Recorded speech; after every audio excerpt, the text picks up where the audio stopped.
Shit, my mic was on mute. I had the spin and everything. Let's try that again. Welcome, everyone.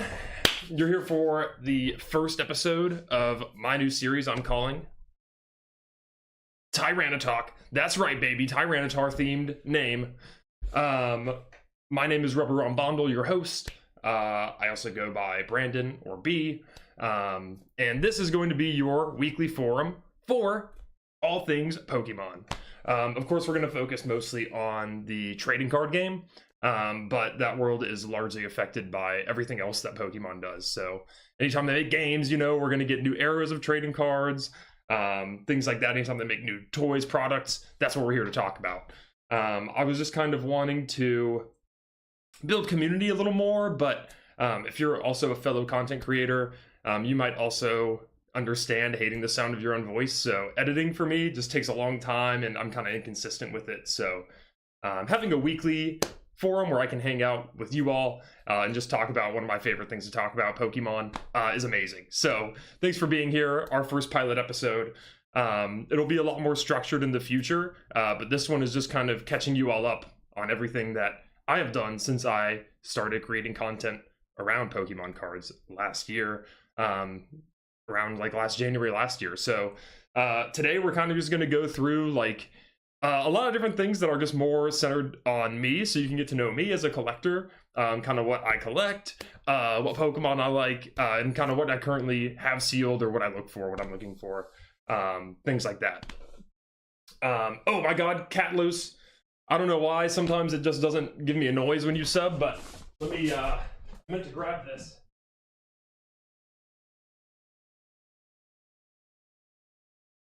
We do have our sub box over here. So we've got our little sub box here. So inside are some packs, and we'll open for every sub that we get. So at the end, we will do the pack openings for that. So right now, we got one in the bag. So just have to keep that noted. Anyways, no better place to start for our podcast than telling you what are some of my favorite Pokemon. So slam it in the chat. Tell me what yours is. Here's actually some of the ones. I made more elaborate slides for some and then got lazy and then just threw all the ones that I like on this big slide at the end. But then it didn't make sense to have them at the end and then just have a blank slide. So I don't know. It's messy, but you're going to learn about some of my favorites. My favorite animal is a penguin, so Piplup is an easy choice. So is Empoleon. Bangers, not a big fan of Prinplup, the middle evolution. I just don't really get his vibe. He exists in a weird niche, you know? But Ruby was my first Pokemon game ever too, so I'm kind of biased towards a lot of Gen 3 Pokemon, as you'll see. But I think like Spheal's really cute, Cyndaquil as well. I really like the Aaron line, the Agron line. Yeah, so anyways, let's jump into the more specific ones, because I made some really cool slides for this you're going to want to see. I just told you that my first game was Ruby. You have to expect this guy to be on here. I mean, he's the GOAT. Look at him. He's like, I don't even know if he's supposed to be like a T-Rex, just like a cool lizard. I mean, what a guy, you know? This card up top, this is from Double Crisis, the XY set that's like on Alpha Sapphire Omega Ruby, is basically what it's based on. And so there's like a Kyogre equivalent to this too. And I would love those cards in my personal collection, but they're each like $300 each. So kind of out of sight right now, but one day maybe, you know. I would love to open packs and pack it, but those packs are way too expensive right now. I don't think it'd be worth it. I also do really love his card from Paradox Rift. It goes so crazy. It's got to be one of my favorite illustration rares from the whole Scarlet Violet era. I've been trying to pull it from every Paradox Rift pack that I've gotten. I really haven't gotten anything good out of Paradox Rift, to be honest. So yeah, I'm still chasing that. I want to do a video series in the future, kind of where we like just chase Groudon, because I don't have like a super cool Groudon card yet. It's a shame. I love him so much. Next up is Flygon. I actually have, I don't want to spoil it, but I'm going to spoil it a little. I do have a little mini, like, have you seen those mini binders where each page is just one card? I have a mini binder dedicated to Flygon. It's pretty easy because he doesn't get that many cards. But he did finally, in the most recent set that's out, Phantasmal Flames, he finally got an illustration rare, my boy. And it is beautiful. If you see here, you can see there's like a little Bramblin in the back. There's a Trapinch. There's Vibravos and Lotad, which also Lotad, no one talks about this. He's got to be the Pokemon with the most like cameos, like the most background appearances. Like he's in the background of so many other cards. We'll come back to this next week maybe, and we're going to talk about this. We're going to find some Lotads in backgrounds. But yeah, I just love Flygon a lot. He never got a Mega, which is a shame, but honestly, maybe it's for the best seeing some of the new Megas. Maybe it's good that he didn't get one. We don't want to tarnish his reputation. What I think is really cool too is like his eye bubble things he has. Like that was a big piece of Gen 3 was like getting the I think they're called like Go goggles so that you can traverse the desert. Like dude's basically got them on, you know, like he's fitting right into the lore of Hoenn there, you know. The desert spirit. Anyways, enough of me harping on Flygon. He's cool. He's goated. They should have made his stats better. They should have made him a really cool Mega. Moving on. I just realized one of these cards is in Japanese. But Mudkip. All right. How about that, huh? Is he not the coolest? He was my first ever starter. Again, Ruby was my first game. I chose Mudkip. What do you expect? He's going to be one of my favorites. He's the man. I think he's adorable. I had a Mudkip plushie growing up somewhere. I need to find it, honestly. It was so cute. But yeah, I love him. He is also another one that I have a miniature binder for. But he doesn't have that many cards. He has even less cards than Flygon. Like, he doesn't have any full arts, really, or, like, illustration rares that I know of yet. So hopefully we'll get some of those soon, and we can really fill out that binder. But he's a favorite of mine. Let me know if he's also your favorite Gen 3 starter. I think the last one I made a big page for here is Rayquaza.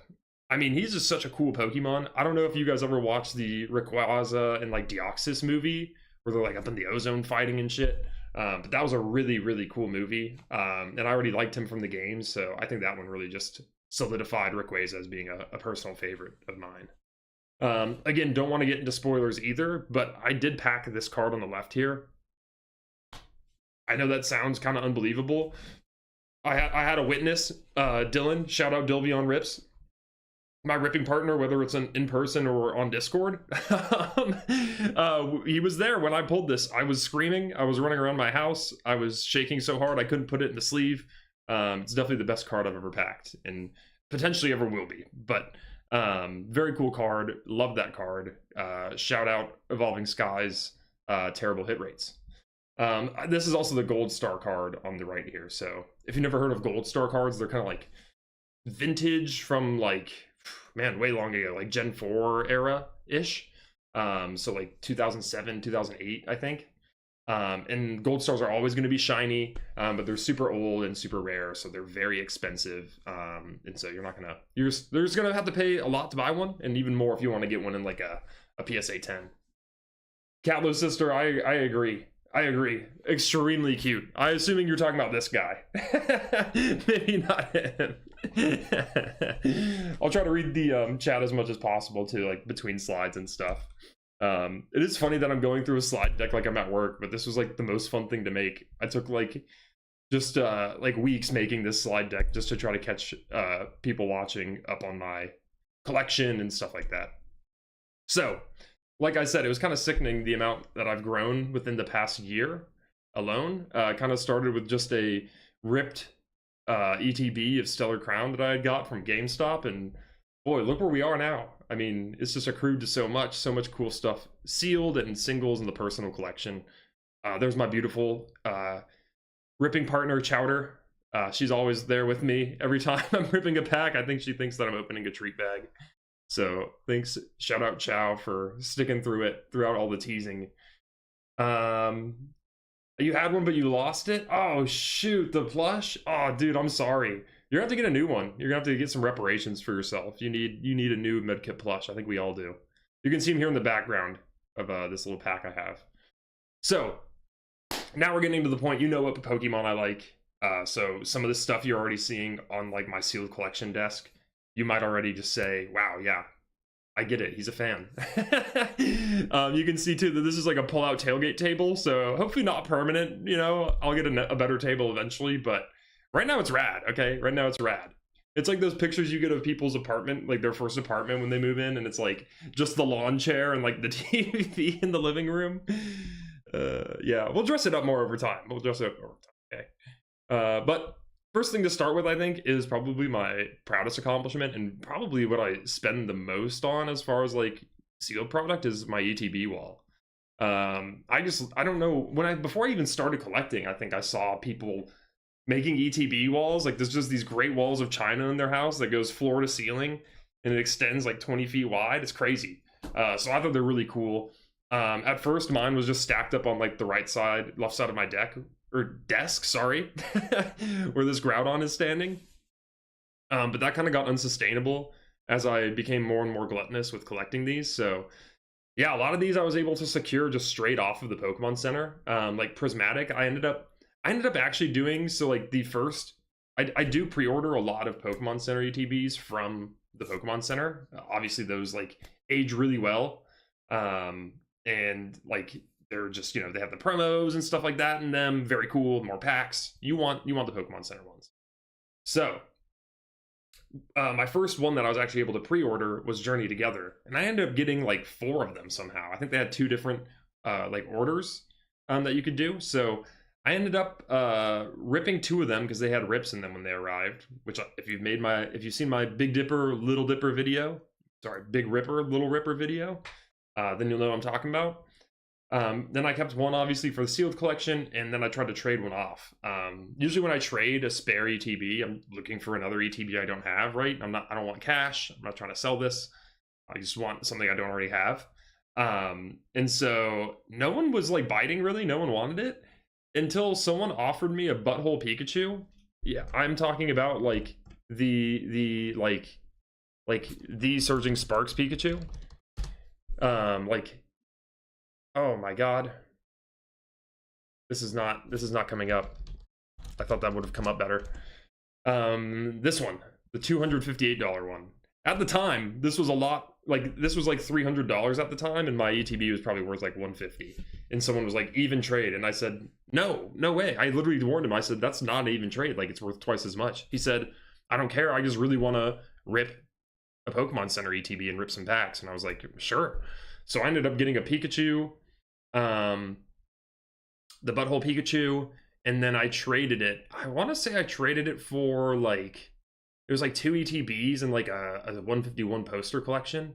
I want to say it was like a normal Prismatic one and a normal Chilling Rain, which I ended up being able to score a Prismatic one on Pokemon Center, so I ended up ripping the normal Prismatic ETB. So that's how I got those. Yeah, cat loser sister. Kind of funny you said my cat's adorable with your username. I like it. But yeah, thank you. I appreciate it. She's such a sweetheart. And this ETB wall has definitely been a passion project that I've been collecting a lot over time. So you learn about 2 of them. 151 I traded another ETB for. I want to say it was like one of the recent ones that came out, like maybe like Phantasmal or maybe even Destined Rivals, something like that. Another really cool ETB I never thought I'd have. Evolving Skies was the same. I ended up paying though for that one, like after I had sold a bunch of stuff of like cards I don't use or anything. And so I took the money and went to my local card shop and copped Evolving Skies. Pre-ordered the Megas and the White and Blacks on Pokemon Center. Same with the Destined Rivals. Hidden Fates I ended up trading as well. What did I trade for that? I traded something crazy. I traded it was a different Pokemon Center ETB I already had. I traded that and like a Blooming Waters and like some money. It was so much because it's like a $400 ETB, you know, it's crazy. So yeah, I'm obsessed with the Hidden Fates ETB. I also bought the promo from my local card shop. Just really cool. Vivid Voltage was one I picked up from a local card shop. Shining Fates I bought off someone. Darkness Ablaze local card shop. The Sword and Shield one I traded a Prismatic binder collection for at a card shop to a random guy. We just both had them in our backpacks and traded them. Lost Origin I bought for like $90 at a card show last year, and it's almost double now. It's crazy how much ETBs appreciate.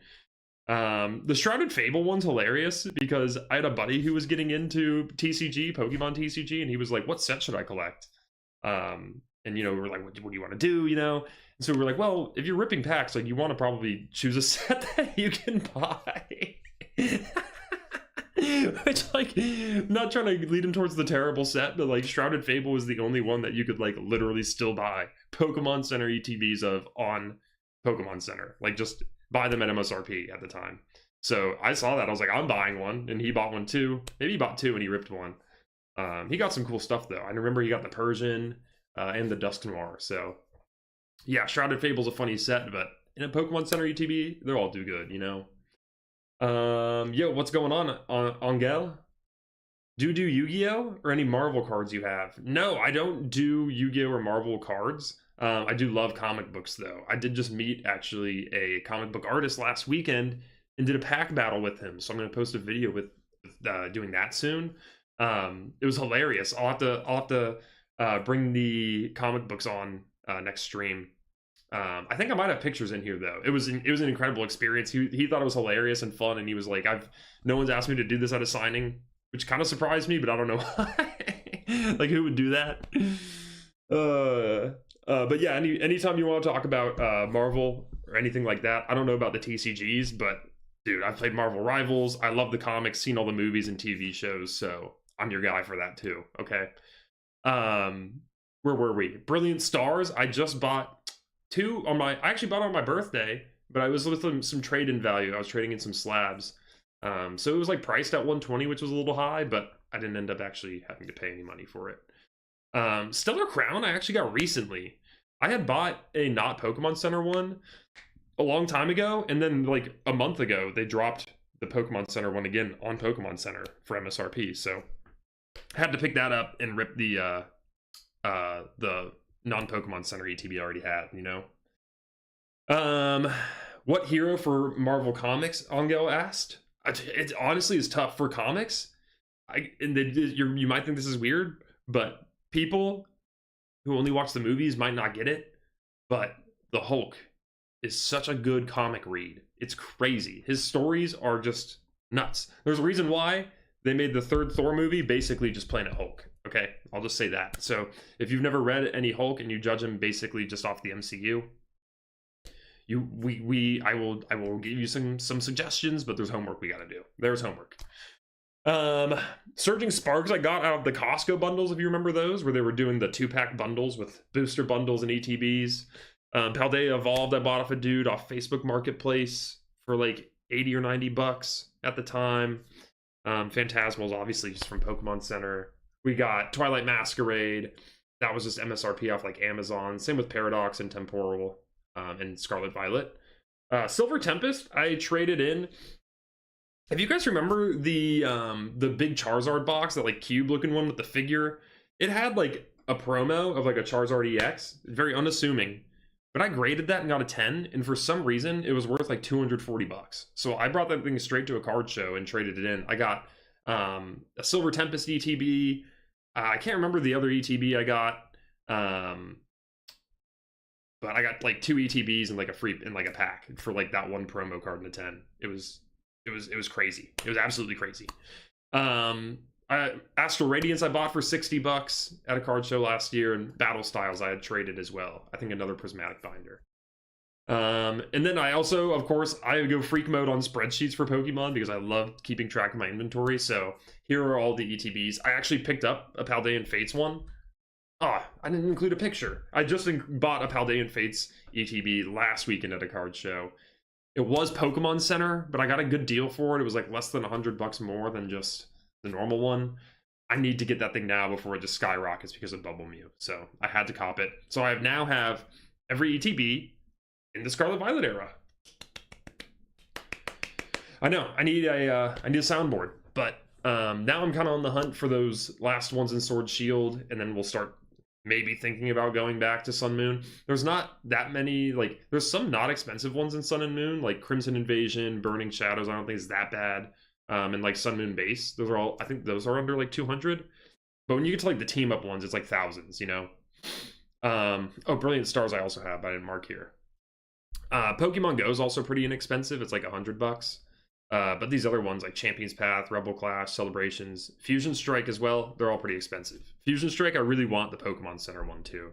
It looks way cooler than the normal one. Let me show you that. PC ETB Fusion Strike. Like, look how cool this one looks. Look at that. Compared to the normal one, like that's crazy. Like, this thing looks so cool. And then the normal one just kind of looks like well, like this. Not that cool. Not as cool. I digress. Quick reading the chat time. Iron Man and Captain America. Okay, those are bangers. Iron Man's so good in the movies, but he's a little underwhelming in comics sometimes. But Captain America never lets you down. One of my favorite Captain Americas is the What If Captain America, where he is like the only person who doesn't have the super serum, basically, and he like still wins. It's just so Captain America. It's amazing comic. I'm gonna end the stream whenever I'm done. Honestly, I have no idea how long that's gonna be. It'll be shorter in the future for sure, but today it's gonna be a long one because we're catching you up on all things that I've done pretty much in the past year. Okay, so without further ado, kind of in my main display here where I like to, have a background for moving packs. I have some booster bundles aligned, so I like to also get booster bundles that I can. I'm not super serious about it. Like, I've opened some that I didn't have already, and it didn't really matter because they're just a really good way to get packs. But I think that they appreciate really well, and some of them can be like rare in the future to find sealed booster bundles. So I think they look cool, and I think that they're like just a good item to hold on to if you're like a collector, You have to get off soon? Aw, man, I'm sorry, cat loser sister. We'll have to get you next time, or you can watch the recording. I'll be posting this on YouTube, so go ahead and hit up my bio if you want. You can find my YouTube channel, and this will be posted on there after. So no worries. But thanks for coming. You're the best. Also collect some UPCs. So I God, I just see that Team Rocket Moltres one staring at me, and I'm like, I gotta explain this to people. I got to. We'll get there. We'll get there. So we're gonna start with the Terapagos one because that one's stupid too. Oh man, I also didn't explain the Crown Zenith ETB. Okay. Let's start off with the Crown Zenith ETB because I got the Crown Zenith Box Plus. That I traded a Phantasmal Pokemon Center ETB for, and I had to pay money. But very worth it for me. This is like an all-time ETB, so very cool. It's one of the first, or one of the only ones in Sword and Shield to have a promo. It has that Lucario V-Star promo that looks really cool. I actually bought that promo as well. It was like $8. But yeah, that's where that comes from. It's also like slightly larger than a normal ETB, so it's not even kidding about being plus sized. But so it doesn't like fit in like acrylics or like, yeah, really well with the other ones. So it's just up there with the UPCs. Anyways, the Terapagos UPC I bought actually back when I had bought that Shrouded Fable Pokemon Center ETB I mentioned. This thing was just sitting on the website, and I was like, UPCs age well. I'd seen the Charizard one, I was like, why not? It has aged, it's gone up in price, but obviously it's not going to go up that much. No one really loves the packs as much that are in that set. I think it's like a mix, kind of like the Charizard UPC, where it's like Stellar Crown, Twilight Masquerade, and some others. Obviously the Charizard UPC I did have to keep too. You can see it there behind my Moltres, kind of. I didn't want to pick it up for the picture, but that's a really cool one. I think that's another just really cool UPC to keep held because it looks sick. The promos are probably some of my favorite promos from like any sealed product. That Mega Charizard is insane. I bought my sealed one off the Pokemon Center. It looks really good. And then I bought a second one off like Walmart not too long ago, and opened it because I wanted the promos. And they looked really, really good. So I sent them into PSA, and we should be getting them back hopefully within the next like month or two. Yeah, so I do PSA submissions through GameStop too, by the way. We'll get to that later. I've also never heard of anyone who opens these UPCs and gets anything good. I don't know why, but it just seems impossible. And my last note on UPCs is it just kind of pisses me off when they're like a theme of a set, i.e. this Phantasmal Flames Charizard, and they have like well, there's 18 packs in there, and 4 of them are Phantasmal Flames. Like, make that make sense. I don't want Surging Sparks packs in this UPC. Then lastly here is the Destined Rivals kind of box, the Team Rocket's Moltres. This one's actually even more egregious with the packs. It only has 2 Destined Rivals packs in there. I don't know what they were huffing on when they decided what packs to put in here. But I'll tell you what, it was something caustic, because that was not a great choice. You have a big R on the outside of the box, and you're telling me that you're only going to put 2 Destined Rivals packs in there? Make that make sense. I think it looks sick though. It's like, I've seen a video of it being open too, and it's like just a beautiful experience, all very like cool and well placed items. I was never gonna buy this, but I saw that if you bought it online, it was $20 off if you were a GameStop Pro member, which I am because of PSA purposes. So I pulled trigger. It was like $160 at that point, and so it was the cheapest that I had ever seen it. Because I don't know if you remember this, but when they announced this product, it was going to be like $120, and everyone was already like, what the heck, that's expensive for a UPC. And then it kept climbing and climbing and climbing. I think by release, and granted it's a GameStop exclusive, I think by release it was up to like $180 is like what they were selling it at. Just like, that's the only place you can get it. That's the starting price, $180. So it's probably even more now. I got it for $160, and I will just keep this thing for pretty much ever. The promo card is the SIR from Destined Rivals of Moltres, but it's got the Destined Rivals stamp on it. So I think it's actually worth less than the normal SIR. I could be wrong though. Okay, reading chat time. We need Ranger Truck, Marvel, Transformers, Heroes cards. LOL. And then he peaced out. Peace, Angel. Thank you for coming, man. You're the best. We do need more Ranger Truck, Marvel, Transformers, Heroes cards, though. Didn't know they made them, but we definitely need more of those if they exist. I'll tell you what, I want to see Iron Man turn into a pickup truck.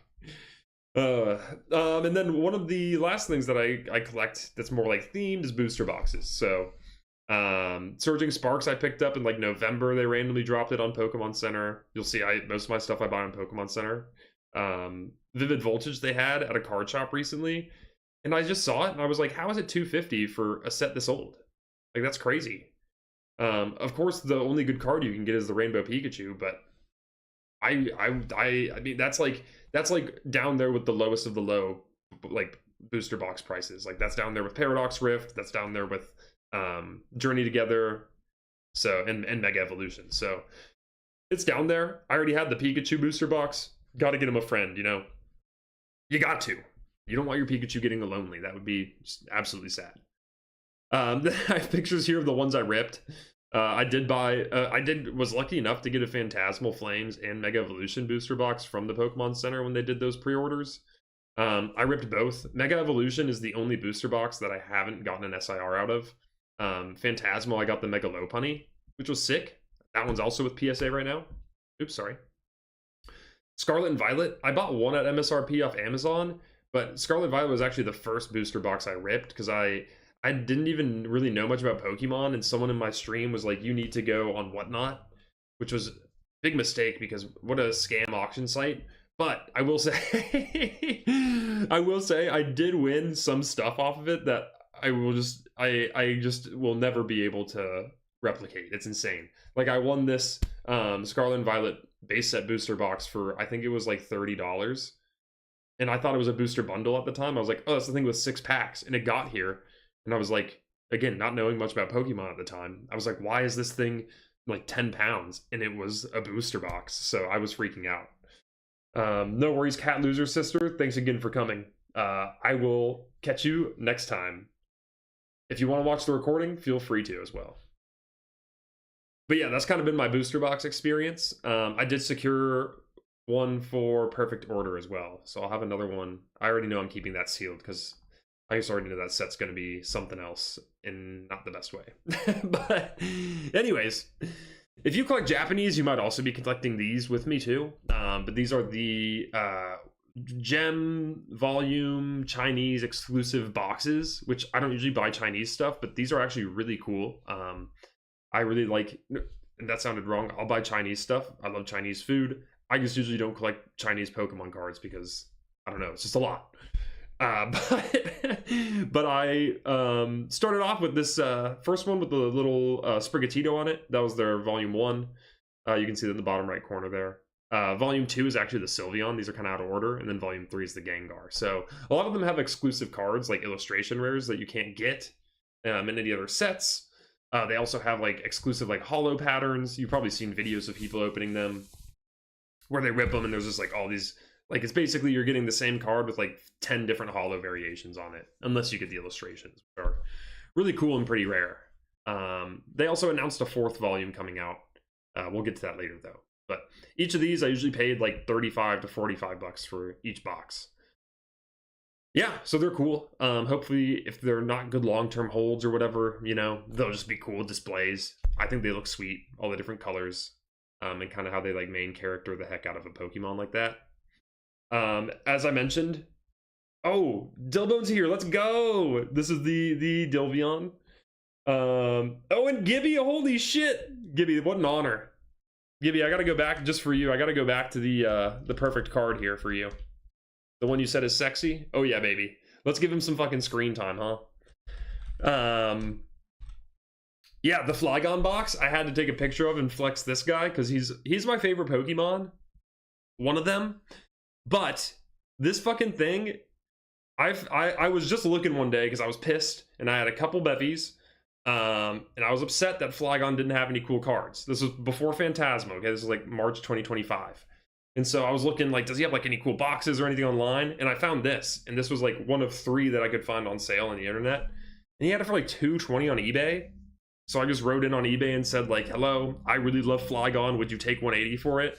He didn't say anything back. He just accepted it. So huge dub. Got this thing for 180. These Phantom, I think they're called Phantom Forces, Phantom something packs, the one with the Ansion in the back here. It caused this set to go up like astronomically. Yeah, let me look it up. Booster pack, is it Phantom Forces? That sounds like a move though. It is Phantom Forces.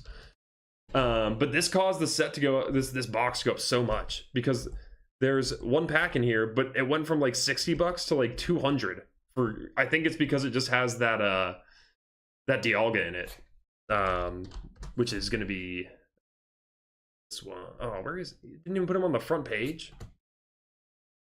That's sad. Here we go. It's this one. He's like worth like $1,000. Yeah, I think it's because people started appreciating that one.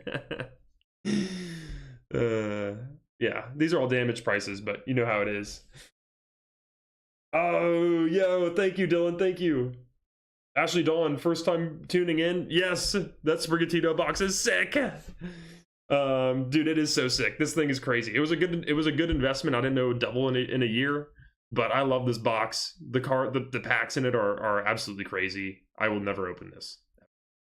And here is this picture looked way less crazy before I had this up on a huge screen. But like I mentioned earlier, I love organizing, and I love my damn spreadsheets. So this is what I call the Pokédex. A nice little play on words for a Pokédex, where I'm just collecting as many different individual packs from different sets in Pokemon. So obviously they get very expensive, but I finished Scarlet Violet, Sword Shield. I actually finished Sun Moon this past weekend. I got my Forbidden Light pack. So right now I'm pretty much just missing XY. So I'm missing those 4 packs there. Generations, Breakthrough, Double Crisis, Flash Fire. They're all very expensive. And then once I finish that, you're kind of getting into like legit, what do you call it? Vintage territory. So it's like where packs can get weighed. So that is where I'm really worried, because not only are booster packs of them expensive, but like if you want to buy ones that are guaranteed heavy, it's going to be even more expensive. Or if you want to buy them in blisters or sleeved packs so that you can kind of guarantee that they haven't been weighed, that shit's going to be even way more expensive. So wish me luck. I need to start doing better on my content creating channels so I can make any amount of money so I can afford those packs. But I'm also, if English wasn't hard enough, I'm doing it in Japanese as well, so I'm collecting a lot of the Japanese packs. Right now, I think I've only completed Scarlet and Violet for Japanese, so it's easy to like buy the packs as they come out, you know, but it's hard retroactively when I'm buying vintage stuff. And there's some pictures of just the Pokédex, this big gray vault. I bought like a graded card storage like unit, this thing, and it just fits packs really well. So I put them on in like a team bag with a card sleeve, like a card saver, and then bam, they go in there. So you can see a Japanese one and then one from kind of each era. I did buy a team up pack already, so thank you, Alex Ketchum. We got that one out of the way early. I think I got it for like 130 back when team up packs were like almost 200, and it's even more now. I also try to collect sealed or like sleeved or blister packs of booster packs instead if I can, just because they age, again, like I just mentioned, they age so much better. So yeah, I try to get those when possible. Yeah, thanks, Ashley. I also love Japanese cards. They're really cool. I think Japanese cards look cooler, but they just don't age as well as far as like collectability and price goes, at least here in the States. Which is kind of a bummer, because again, the print quality on them is crazy. I've only ever graded 2 Japanese cards and they both got 10s. I swear, they just make printers better out there. I don't know what else to call this other than big boxes. I definitely go, I have such a weird mentality with these, because there are times where I get these big boxes, like the Heavy Hitters one that recently came out with black and white, or the Paldean Fates ones that drop with like the Iron Treads or whatever. I'm like, these would age really well. I should keep one of each. And then I just end up ripping them because I had too much fun ripping the first box I opened or something. So it's hard. They take up a lot of space, but they are really cool. I think they age pretty well. These are the only 3 that I currently have. My dad actually picked me up the Prismatic Evolutions one from a Sam's Club. He just called me one day and he was like, "Do you want this?" I said, "Yes, sir. Hook me up." The Sea and Sky box I bought on the internet after a card show where I saw it, and they were like $70 at the card show, and so I bought one for $80 online. This was like last March, and they're $200 now. It's just crazy. Blooming Waters I got from Costco back when they were doing the drop of 2 boxes. I think I had 6 of them at one point, and I ripped one and like traded the rest away for like ETBs and stuff. So they're very cool boxes, but they are very I don't know, they're just also always really fun to rip and like pretty valuable, so they can be good to trade too. So anytime I see these big boxes, most of the time I'm grabbing them. They're also usually confined to one set, which you don't see very often anymore, so speak up, you know?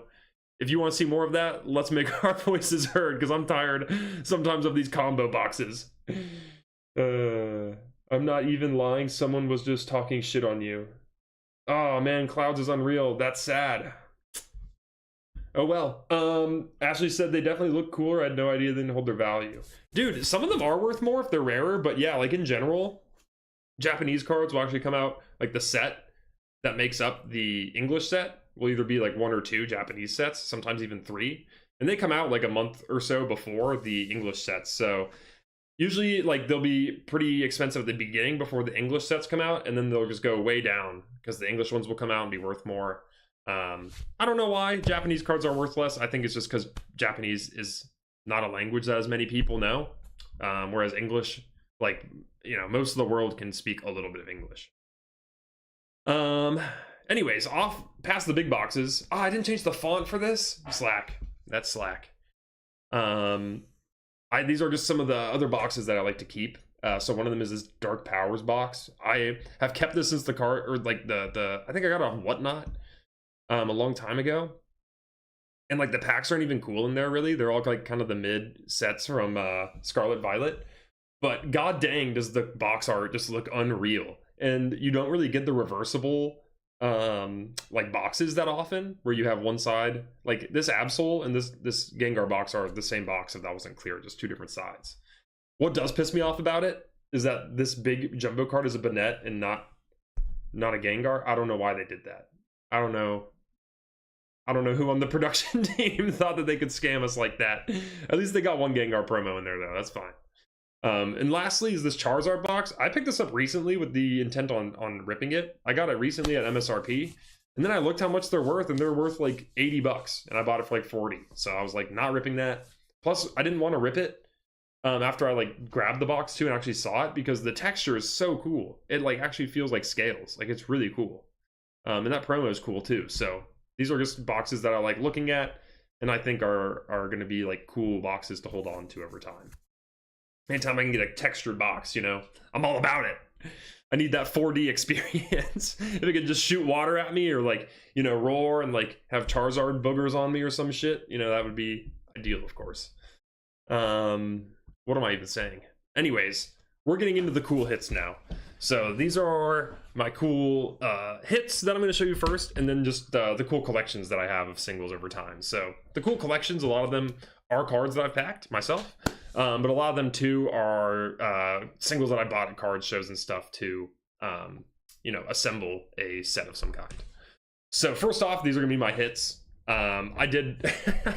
I don't know why I included this. I talked about this promo already. This is the promo from the Hidden Fates ETB.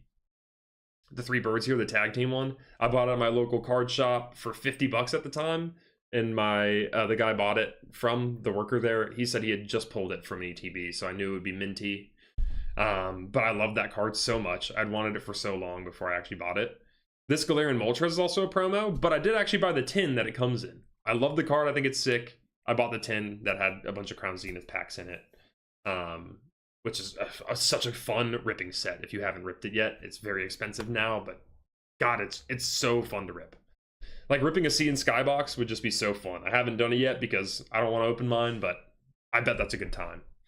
This Charizard and Braixen, I was freaking out about because I actually pulled it the same day as this Rayquaza VMAX. It was the only Cosmic Eclipse pack I've ever opened and probably will ever open, because those are $65 packs now, which is outrageous that just any tag team pack is just insane value now. And this card's not even worth much, like $30, but just to pack a tag team like that was crazy. I'm going to make a video soon on those rips because it was all me and Dilvion rips. We had assembled a lot of cards over like a couple months, all these packs, and on my birthday went to a card show, bought even more, and then just ripped them all that day, and we both had some just insane pack luck. I mean, but what you can see from just these two cards alone, it was awesome. So I do love degenning a lot and actually ripping the packs for my channels and just for my personal collection too. As much as I like sealed product, ripping packs is a great time. Always a good time to connect with others too. Some other of my hits are Bulbasaur. I actually packed this 2 times, 2 years in a row on my birthday, which is freaky. Really weird luck. One of my favorite cards, though. It's so cool, very cute. Bulbasaur cards are, I mean, they're priced well, but they're so underrated. They're so sick. I actually packed Ivysaur as well, so that was cool. I love that you can see his little reflection there. He's like smiling at himself. The Wartortle I packed too. Very cool pack. I packed these both out of tins. Those like Costco, what was it, like 8 tin boxes, or no, 5 tin boxes, so it was 10 packs. Yeah. Alakazam I packed in one of those as well, this SIR, and he's off at PSA now too. Giovanni's Charisma I actually packed in a beer garden in Germany. If you want to know why I was opening a 151 pack in a beer garden in Germany, you're just gonna have to follow my channel so that you can see why when I make a video eventually. But all these other 3, this was trying to be like my 151 page, like Psyduck, Zapdos, Machoke, Charizard, all from the tins as well. Those tins were banging. I don't know if this is just me and it's like a conspiracy, but I do kind of feel like the packs you get out of the mini tins are harder to, like cards you get out of that are harder to grade, just because they're like, if you've ever opened a mini tin, the packs are like really stuffed in there. Like there's no wiggle room, and like the pack itself kind of has to be like a little squished. So I just don't trust it for, like, you know, I'll open it for the ripping experience, but I'm like, I probably am not going to grade anything that comes out of a mini tin most of the time. Anytime I've looked at cards, again, most of the time they just have a little something going on that would destroy the 10 opportunity. Some more banger hits. I already mentioned Mega Lopunny. I actually, we'll get into this a little later too, but Mega Lopunny, I packed twice. Once out of that booster box. Second time I actually packed in front of everyone at a Pokemon TCG tournament. I was like the only person to get a hit, so it was just kind of gangster. It was like, I won. I think I went like 1-4, so like won 1 game and lost 4, and then gets 1 pack as a reward and rips an SIR. It was just hilarious. But I've also, like I mentioned, ripped the promos or the UPC of the Mega Charizard X, so I did get these 2 promos, and again, they both looked really good and sent them off to PSA, so I had to include them in here because they were just looking so good. I packed this Articuno from a Pokemon Center Journey Together ETB. This Wo-Chien EX is an SIR from Paldea Evolved. I got that from a random, it was like those random packs from Amazon where you get 3 random packs.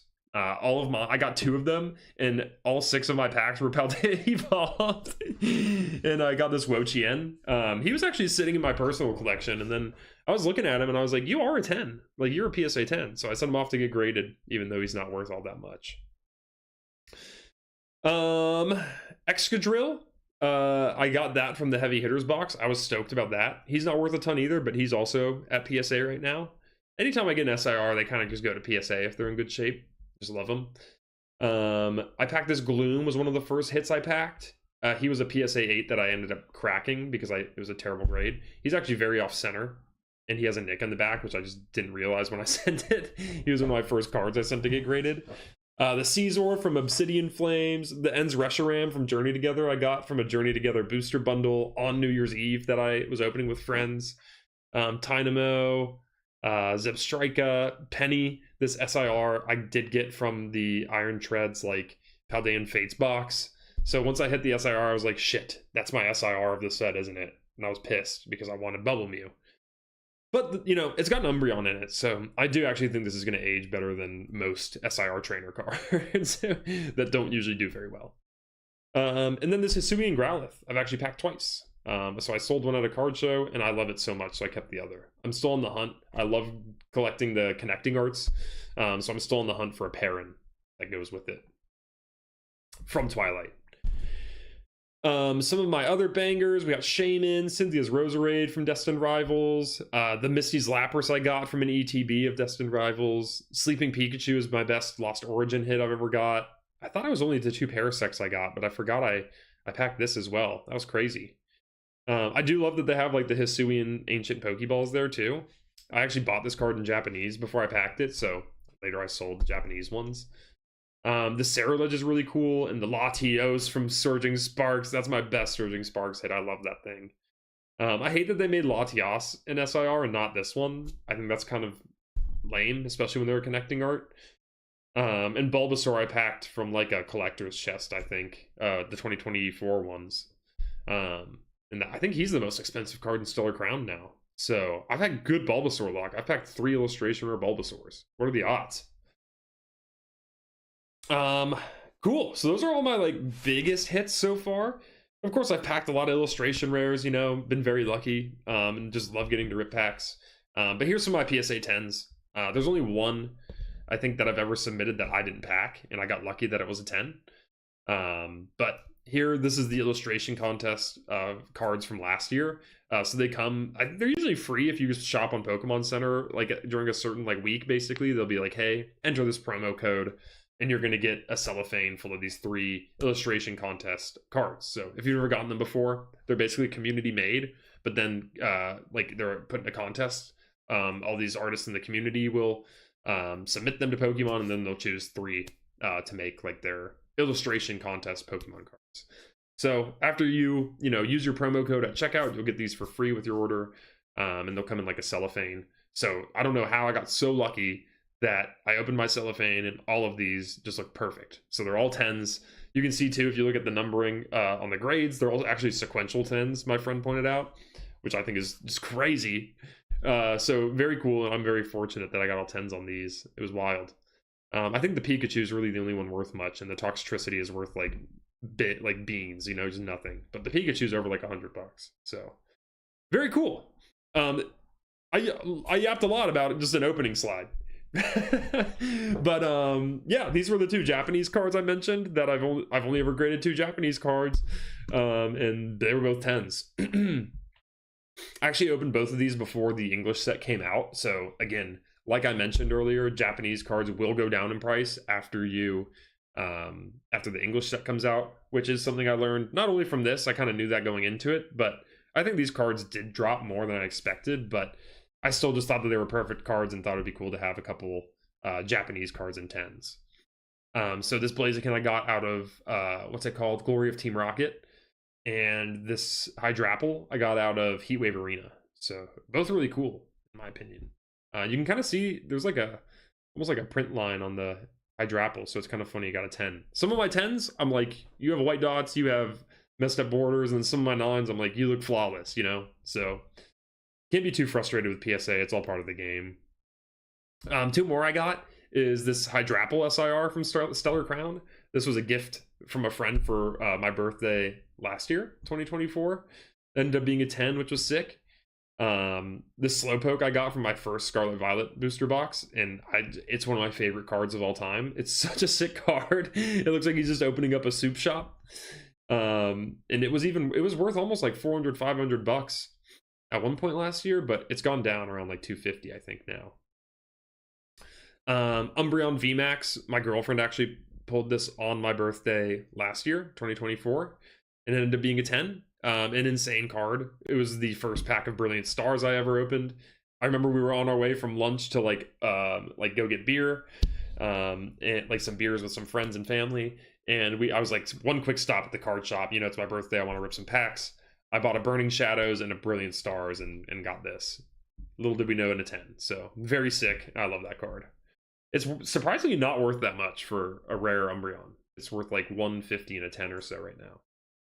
Darkrai V-Star, I almost shit myself when I pulled this card. This picture doesn't do it that much justice, but the texture on it, unreal. Very cool. One of my favorite Crown Zenith cards. This is the promo card from the ETB. This Enzorua, I think they look really cool side by side. I actually graded the Pokemon Center stamp one too, and it got a 9, so that pissed me off. When the normal one got a 10, I would have loved to reverse those grades. But the Enzorua I actually packed in this insanely juiced, that was the Big Ripper, this insanely juiced Pokemon Center ETB. It had this Enzorua in it, it had the Gold Enzorua, it had that Articuno. It also had, oh, it had something else in there too. I can't remember. It was just crazy though. It was crazy. And this thing ended up being a 10. It's come down a good bit too. I think even GameStop, when they gave me the card back, they'll like offer you like cash for it basically at the time, like a percentage, and they offered me 230, which I was never going to sell, but I think it's only worth like 140 now. So would have been a good business move if I was a businessman. Lastly, and you really can see the crazy texture on this card, holy, is this Steam Siege Gardevoir. I thought this thing was the shit when I first saw Steam Siege, like the card set. I was surprised it was only like 30 bucks at the time. I ended up buying this tin from a card show. It was like a Cinderace tin. It looks really sketchy too, actually. I'll make a video on it at some point. But like you can basically see through the window, you know, it's usually like a promo card. It has like a code card. So I don't know if that was intentional or if it was like meddled with. I remember the bag being sketchy too, and like I opened it because the bag was so weird and it looked sketchy, but it was like 40 bucks, and I was like, this when I looked it up online, I bought it because it was supposed to have Lost Thunder in it, which I was missing for the Pokédex. So I opened it because it looked sketchy and it didn't have Lost Thunder. It had Steam Siege instead, which obviously people make fun of. And I open it, again, first pack of Steam Siege ever, kind of like the Umbreon, and I got the best card. I was losing it. I got a 10 in it. You can see the bordering, I don't think is great. Like it's like slanted. If you look left to right at the top, it's like a slanted border. Very weird. Don't know how I got a 10. I remember I was walking into a card show when I like was looking at the grades as they came back on my phone on like the GameStop app, and it got a 10, and I was like, no way. No way. I just couldn't believe it. It didn't make sense. Because look at it. I like as it was sitting at PSA, I would go look at pictures of it and I'd be like, why did I send this? What a waste of money. No, I was so wrong. It ballooned up. It was almost $1,000. It was over $1,000 at one point in the 10. But now it's back down. It's like 700 or something. So this is definitely my best graded card at the moment. Another thing that I wanted to show you in my personal collection is Platinum Arceus. This is another dumb whatnot thing. Again, don't get on whatnot. Don't do it. But I was just perusing one day trying to get some giveaway packs for free, you know, just chilling. And I was just sitting in this dude's lobby where it was like a wheel spin, you know. And if you haven't done it before, don't. But they like basically will just put like 300 items on a wheel, and like 10 of them will be good, like chase items, and then the other 290 are just basically like a $2 Japanese pack. And so what they'll do is you pay for a spin, Usually anywhere from like $5 to like I've seen like $100 depending on what's on there. Again, I wasn't super familiar with this wheel spin he was doing, but I noticed no one had won in a while, so I was like, shoot, okay, I'll throw like $9 at it, and I ended up winning. And I have screenshots that are hilarious because I literally am asking in the chat, what did I win? Like, what's the chase? And he had a sealed case of these blisters, these Platinum Arceus blisters, and so I watched him pull it right out of the case and mail it off to me. So it looks really, really good. I actually didn't even notice the crease on it until I saw this picture. There's a little crease on the top right, which must have been just from shipping. But it looks really good, and I just can't believe I got a what is now over $400 blister for $9. It's crazy. Absolutely nuts. But that did lead me to kind of look into the set, and I found that they have these really, really cool like ripple effect reverse hollow Arceuses. So I'm kind of trying to create a set there. You can see though these like line up the ripples, and it gets more spread out the further you get away from the main one. I have a picture further on because I've actually made really good progress on this set since I took this picture. Another set that I'm collecting and actually finished, which I'll show you again, another picture later, but is this Crown Zenith connecting arts here. So they kind of look all the same, these illustration rares, but they all connect and kind of make like one big mosaic. So in this picture, I'm just missing 3. I think it's Paris, Turtwig, and Pikachu. They're all like $6, $3, except for Pikachu, I think is 20. So if you ever want to do like a fun connecting art master set, whatever you want to call it, this is a really affordable one. You know, it'll be like under $40 or so. I also did the Radiant collection recently. This was a fun one because I had packed a few of these. I had packed the Radiant Steelix, I had packed the Eternatus, and I don't remember the other one I packed. Again, this is another really fun set to do because I think these cards look super cool. I think they're really unique, this hollow pattern. And again, they're pretty cheap. Like the most expensive card is this, I think it's this, it's not even this Radiant Charizard here, this Crown Zenith one. It's this Pokemon Go one, which I think is a promo. That one's like $15 and it's the most expensive. Actually, I think EVs are around the same price. So yeah, it's a really cool set. They're all shinies. They all have this cool hollow pattern. The Radiant Eevee was the last one I picked up though. That one's also a promo. It was just hard to find, man. It was just hard to find. Yeah, and then I do some master sets. So I actually completed Scarlet and Violet like a month ago. The master set of that, I had opened again 2 booster boxes of it and a bunch of other handful of just loose packs. So decided to master set it. The most expensive card in that set's the Gardevoir too, so it's like not very expensive relatively. I think the Gardevoir is like $50-$60 now. So yeah, master set of that was really fun. Journey Together, I'm working on a master set slowly, and 151 the same, just kind of as I go. You know, I already have some 150 packs still, so we'll see what I don't pack and then buy singles from there. And Journey Together kind of the same. It just seems that they throw Journey Together into every single mixed box they can though. So it's just like I'm just not escaping Journey Together, so I might as well embrace it and just master set it, you know. This is a really fun thing that we do as Rombondles on the Rumble Rombondle channel. Sorry, my nose is a little stuffy. But when we get new subscribers, we rip a pack. And so what we do is we rip these trick or trade packs because I think it's really fun just to do a quick pack rip when someone subscribes, and then you then become part of my master set in a way. So then every time I look at these cards, I just think of all the cool people within the community that we're creating. And I think that's really fun. So I did all of 2022. I think I had to buy like the Litwick online because we had used all the packs already. We were just missing him. And the same for 2023. We did the same thing with it was all subscriber pack openings that got us to complete it. So now we're working on 2024, and then eventually we'll do 2025 as well. So I think now we have the 2024 packs. That's what we're currently ripping. So if you're subscribing, you're getting the 2024 set right now. And I'll have to do that with other sets too. That's just the easiest one for me right now. I think it's just a fun little thing to do. And I do the same with the holiday calendars as well. These obviously aren't packs really. These just kind of come in the holiday calendar, but they make for some cool cards. You know, they all have the stamps. So I have the 2023 one laid out here, the 2024 one here, and the 2025 one here as well. I do like that they started doing illustration rares as well. I think it's funny that they always choose to include Pikachu for no reason. Definitely not a winter Pokemon, but he's just the Pokemon, so he makes into everything. I need to make videos on these, but God, if you are ever like, I'm buying holiday calendars for the pack ripping experience, no, you aren't. Turn around, cancel that order. If you want these promo cards, buy it, but they are not worth the value. It's like $50 for like essentially like 6 packs.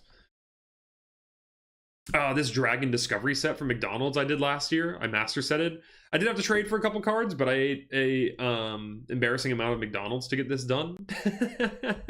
I had none of mine near me like ran out or had like scalper issues where people were buying like, you know, the sealed cases, which is just embarrassing. Like, what are you doing? They're literally like paper packs. Like, what are you doing? You know?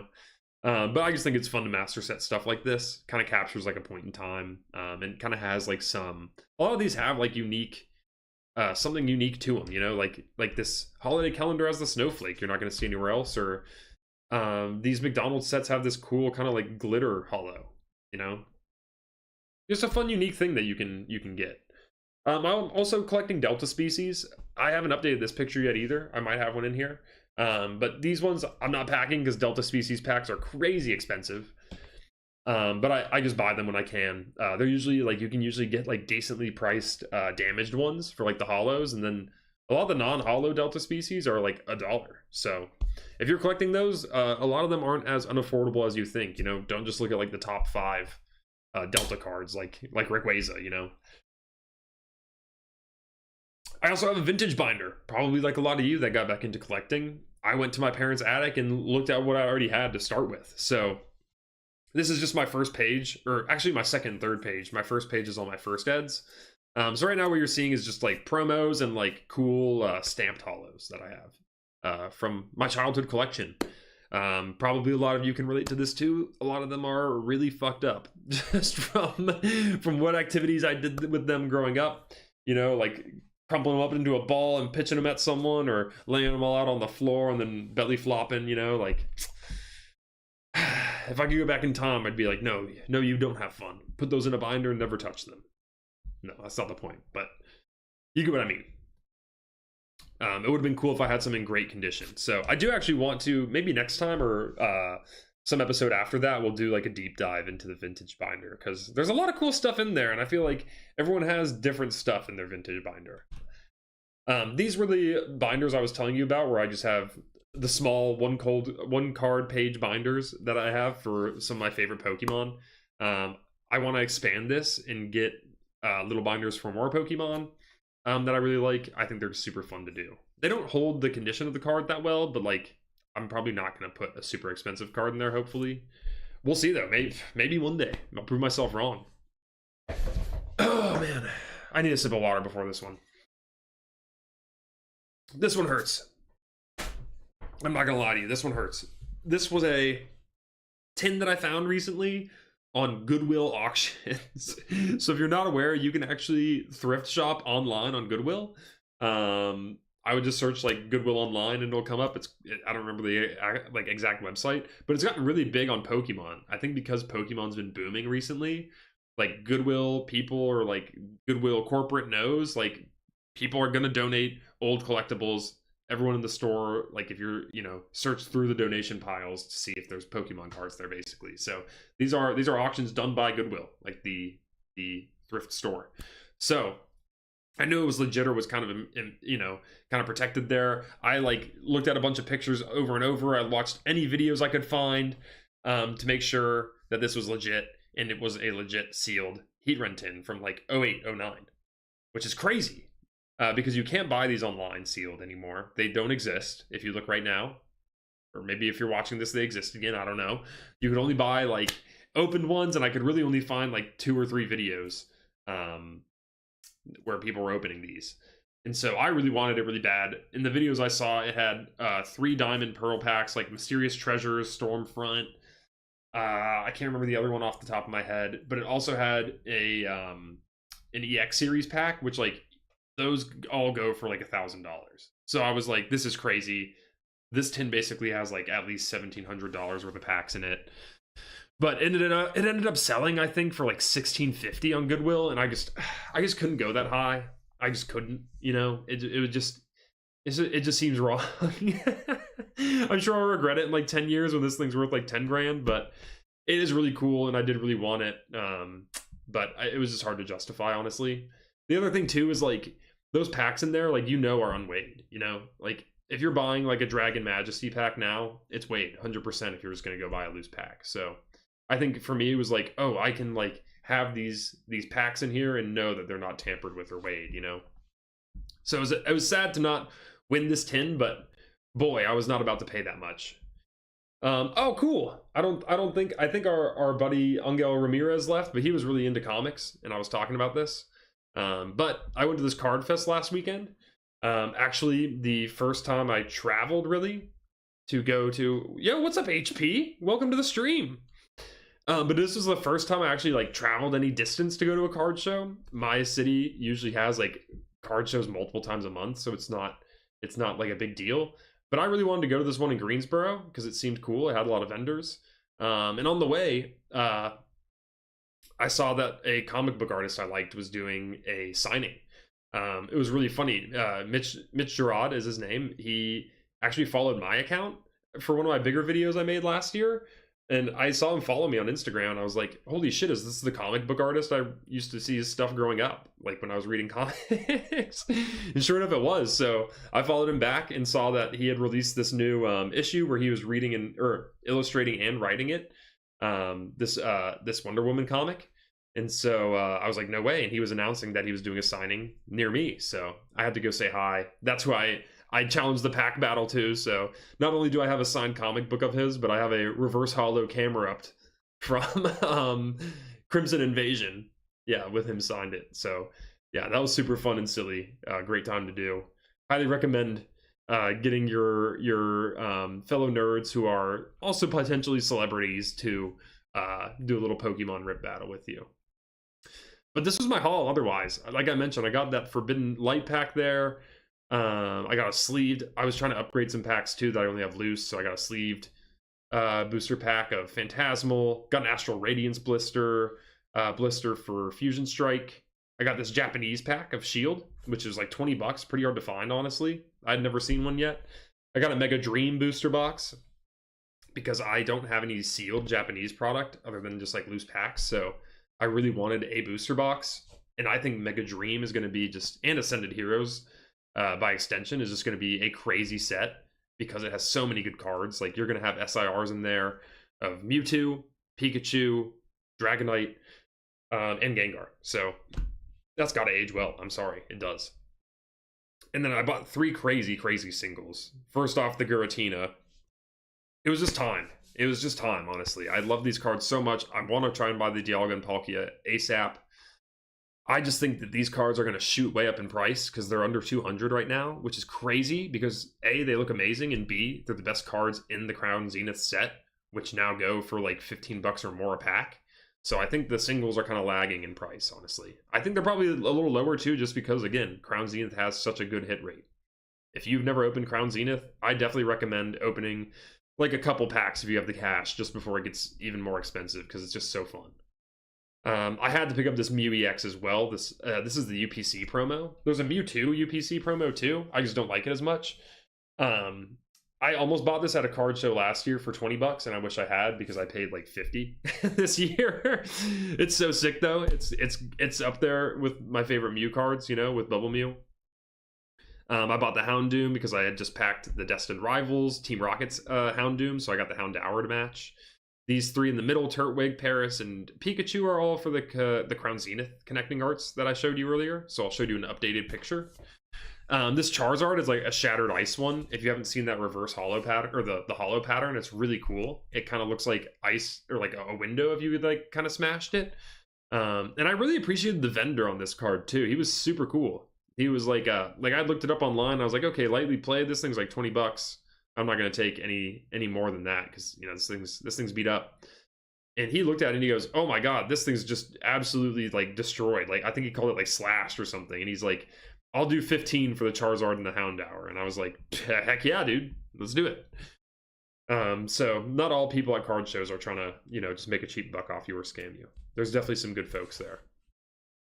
Reshiram and Zekrom from Celebrations.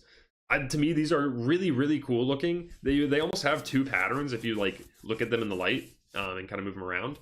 And they're 1/20th of the price of the black and white ones that are black and white, and they almost look the same. So I copped these. I think they were like $15 each. They're awesome. They're beautiful, and I love them. And then on the bottom is the Arceus, the Platinum Arceus cards that I've been collecting. So I got a lot more at this last card show. I think 2 promos, 2 of the level X ones, and then 2 of like the colored reverse hollows. So definitely got an updated picture here. So you can see I'm kind of going, there's 3 level X's in the set that I'm going to put across the top. There's 3 promos with that kind of like cool Legend Platinum Arceus pattern that I'm going to put here. And then I'm just missing the electric and the steel one that are missing in these 2 spots. So then I'm going to just need, Arceus isn't even my favorite Pokemon or anything. This is just a 6 shrine. I'm going to need 3 more Arceus cards to put on the bottom row. Right now my contenders for that, one of them was the like trainer gallery one from Brilliant Stars. One of them was I want the Shining Arceus. I think it's from Shining Fates maybe? Where it's like the shiny version of him. And then the third one, I'm not sure exactly which one yet, but I think I want one of the tag team ones. There's some with Palkia and Dialga, and they're not that expensive. Like, not like the one, but like there's some that are like tag team in like the $20-$30 price range. So I'll probably shoot for that and then just have a whole 18 card like collection here of Arceus, the Lord himself. Here's the updated picture of the connecting arts, which I'm just super, super happy with. It's so cool. God, I think the only one I actually packed was the Poochyena. I did pack that one, but then I just bought the rest at, card shows or my card shop. Then this is the updated first page of my binder. So this is just what I'm most proud of as far as like not gradable cards. So, we got my Charizard SIR, we got the tag team I packed, the 2 V-Stars that I bought from Crown Zenith, the Bulbasaurs, and some good 151 on here. I think it's just, man, sick first page. We'll see how to improve it in the future. It's going to be hard. Okay, finally, we made it. We made it through all of the About Kind of Me section. So hopefully you have a good idea of kind of who I am in the hobby, what I like to collect, how I like to spend my money, where I like to put my money, and so on. So I really do donate a lot of, well, I don't want to call it donating.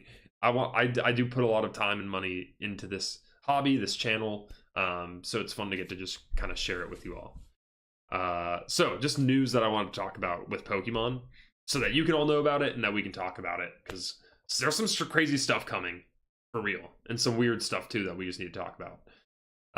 The first one being Museum Pikachu. I don't know if this is true. I heard that it's potentially only a jumbo card. I want to believe that's not true because I don't know how that would make sense.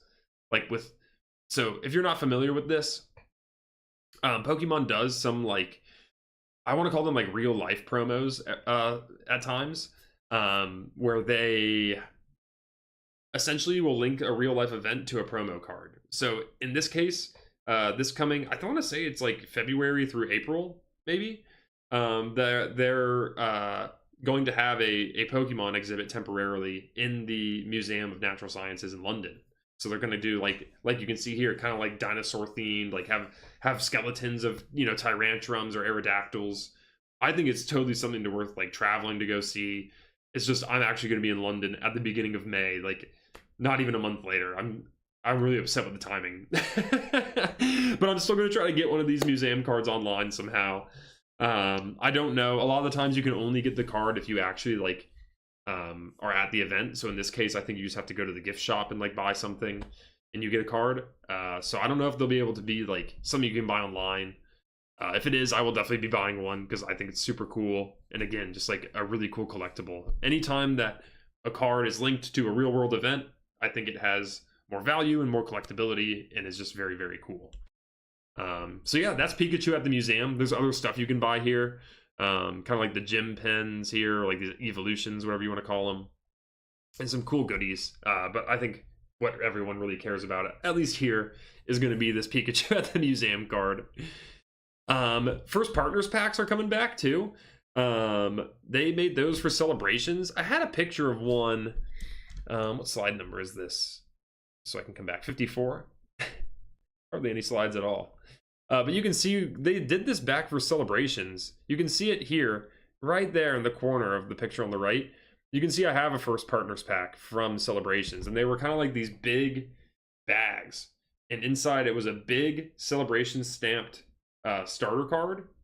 And then it had 2 packs in it. It was usually like Sword Shield base and like, you know, like Vivid Voltage or something. Like not good packs, but cool things to collect. So we're kind of getting another rendition of those just for 30th anniversary. And these are kind of what these look like. So if it's anything like the ones I just showed, they had like different starters on the front, and they kind of released those over the year. These I think is going to be the same, where we're going to get, this is the Series 1 first partner illustration collection. And so Series 2 will have essentially just different starters, both on the art and the packs. So in this collection box, you are going to get 2 booster packs. It looks like a Phantasmal and a Mega Evolution. And then you're going to get the 3 promo cards in a little pack like this Series 1 pack. Now, if I'm predicting this correctly or interpreting this right, this means that you're not going to get the same 3 cards every time. So if you buy 2 boxes of these, you're not going to get, let's say, Bulbasaur, Rowlet, and Turtwig in each pack here. You're probably going to get those 3 in one pack, and then maybe a different 3 in the other, you know? So it's definitely adding like a blind box aspect there. So yeah, I think that'll be fun to collect. For my pack edicts too, I do think it would be fun to keep a series pack somehow. I don't know how though. These are hard to get your hands on, obviously, because it is kind of like 30th anniversary related. But we're going to be getting, if you miss this series, not the end of the world. You're going to get other series in the future. I won't lie though, they did do there was a like, if you're like new to collecting in the hobby and you're just having a hard time getting your hands on packs, just get a Twitter account, either the one you use already, make a new one. I didn't have one, so my Twitter account is solely Pokemon. But just follow a few accounts that do Pokemon notifications for like restocks and supplies, because it's really the only way to get Pokemon cards at MSRP now, is getting those notifications and then just, you know, following whatever link they send you to buy Pokemon cards, because yeah, it's insanely hard otherwise to know when things are going to be in stock. So anyways, I had gotten a Twitter notification saying that Target was probably going to be doing a 3 a.m. release that night, which again, I don't know why they do that. That's still 12 on the Pacific Coast. It's not early, and it's a weekday every time. So I said, screw it. I'm never going to stay up for these until 3 a.m. on a weekday. You know, this isn't my job. I have a normal job. And so what am I going to do? I set an alarm for 3 a.m. I woke up, or I think, yeah, it was 3 a.m. because Apple does it like right on the dot, and Target dropped it right then too. So my alarm went off, instinctively just hit it. Couldn't even see, eyes still blurry, you know, with just, you know, whatever's going on in your eyes when you sleep. Smashed that link and just got straight to there and checked out. They sold a bunch of other stuff that day that I was just sitting there like in bed just hitting, you know, if you ever shopped on Target, this is the experience. You just hit buy now for 30 minutes and it doesn't work. And I did that in bed for like some blisters of I think Ascended Heroes, and I didn't get them. But I had done my first checkout where I just got 2 of these because I had to cop. I had to cop these, you know. So anyways, all to say, these are going to be probably a little harder to get than your normal booster packs. But if you didn't get any this time, there's going to be probably more releases of Series 1 packs and then other series in the future. I don't know how many they're doing, 3 or 4. I don't know what. I'm also having a hard time. Oh my god, wait. I'm so sorry. This whole story I just told about setting a 3 a.m. alarm was for this. It wasn't for this. I set an alarm for this because it has the Pokemon Day. I'm so sorry. I got them confused. These, I think, have Ascended Heroes in them. I think they have 3 packs. I think they have Ascended Heroes. I'm just not sure. Because usually you can tell by like the top of the art what pack it is. I think that middle one might be Ascended Heroes. Yeah, so I'm sorry I got confused on this one. This one's not out yet, the Series 1. These we have not gotten pre-orders for. These ones we have, I think a couple. This is the one I set my alarm for at 3 a.m. Sorry for the confusion. I set my alarm at 3 a.m. because they have the 30th anniversary Pokemon Day stamp on this Pikachu. So not only is this even like more exclusive than 30th anniversary, it's on Pokemon Day of the 30th anniversary year. Pokemon's hard, man. It's hard. It's hard to lock in. But I did cop a couple of these. So my plan whenever I get two of anything is usually open one, keep the promo card or grade it, whatever, and then keep one sealed. So that's going to be my plan for this one as well. Before we get into perfect order, too, I kind of just want to talk about Mega Evolution as a whole, because I am a little worried, or starting to get worried, that it's going to be a lot shorter than we thought. Because like you look at Legends Arceus, it didn't get its own era, you know, kind of like it just kind of got mushed into Sword and Shield at the end there. Like Astral Radiance, you know, is basically a or even Crown Zenith. They're basically kind of like Hisuian era packs, really. They have a lot of cards from Legends Arceus. But with Legends ZA, they actually gave it its own era, like this Mega Evolution era, which I'm not saying is a bad thing. But I think before I realized how soon Sea and Sky, or what's it called, Wind and Waves, whatever the new Pokemon game is coming out this year, before I thought in my little noodle, how long before that game comes out? I just didn't think about how short this era could possibly be. Because, you know, again, they start new eras when games come out. So they're going to start a new era when that game comes out later this year, which, you know, if it's coming out this year, its latest going to be probably November. So that gives us like, and we already know what's coming out through the end of April. So that gives us June, July, August, September, October, 5 months until the next era, basically. So within 5 months, there's no way they do more than absolute max 3 sets, which I still think they would only do 2. But that means there's only 3 sets left after Perfect Order, which kind of worries me because they're still missing a lot of Mega Pokemon from ZA, which is worrying because there's not that many I like from ZA or want cards of. And it worries me because I think that means with running out of time, we're not going to get kind of like the throwback Megas that we would want, you know? Like we're not going to be getting like a Ancient Origins kind of remake where it's like a lot of the Omega Ruby Alpha Sapphire Pokemon. That would have just gone insane if they had released that this year. But we're running out of time, so I'd be surprised. I also expect one set to be the 30th anniversary set, so that's one of them. So really, realistically, only 1 or 2 sets that we are undetermined. In my opinion, that's just me speculating, okay? This is what's got me a little worried because, you know, I'm a Mudkip fan, Flygon guy, Gen 3 guy. I want them to remake those sets, kind of, you know, like do something there with those Pokemon. Anyways, Perfect Order has gotten announced. The pre-releases already went out for this too. The pre-orders, sorry. Pre-release is different in Pokemon. But pre-orders already went out off the Pokemon Center for this set. I scored big again. I got 2 Pokemon Center ETBs, a booster box, and 2 bundles. I think that the normal ETB looks terrible. It's kind of a more zoomed out version of this Pokemon Center one. I don't think Mega Zygarde looks great. He just looks like he's holding a massive dildo. This one looks better because it's more zoomed in and more green. I still don't love it. What I do love is the promo card. I think that card with the Pokemon Center stamp, that Tyrant, is going to go crazy. I love Tyrant. I love Tyrantrum. I think it's really cool that they're having this as a promo. I will say too, Tyrant, I think, is like one of those Pokemon that has like, and Tyrantrum, I think just has like very few cards too. So this is definitely his first illustration rare, and it's going to be his coolest card, just like flat out.